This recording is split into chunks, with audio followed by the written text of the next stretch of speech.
اللہ اپنے حبیب پاک صلی اللہ علیہ وسلم کو مخاطب کر کے فرماتا ہے لولا کا نما خلقت الافلاک، اے محبوب اگر آپ کو بنانا مقصود نہ ہوتا تو میں آسمانوں کو پیدا نہ کرتا.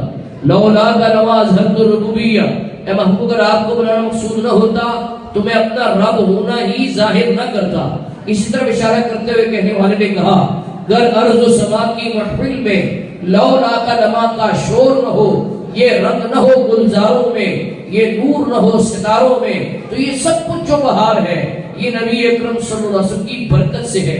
یہ تو میں نے آپ کو قرآن پاک کا حوالہ دیا ہے اور حدیث قدسی کا حوالہ دیا ہے.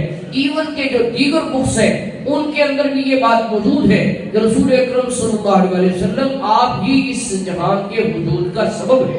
اگر آپ نہ ہوتے تو یہ کائنات کی بزم نہ سجائی جاتی، یہ زمین کا فرش نہ بچھایا جاتا، یہ آسمان کا شامیانہ نہ لگایا جاتا.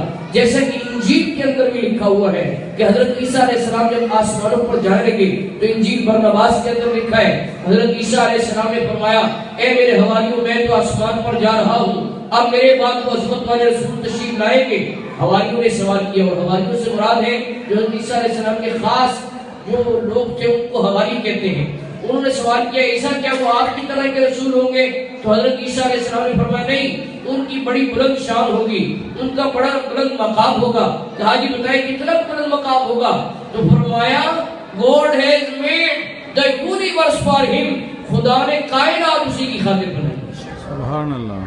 تو حواریوں نے کہا عیسیٰ ہمیں اس نبی کا ذکر سن کے بڑا کیف و سرور آیا ہے، ذرا کچھ اور ذکر ان کا سنائے. تو حضرت عیسیٰ علیہ السلام نے ایک جملے میں بات ختم کر دی.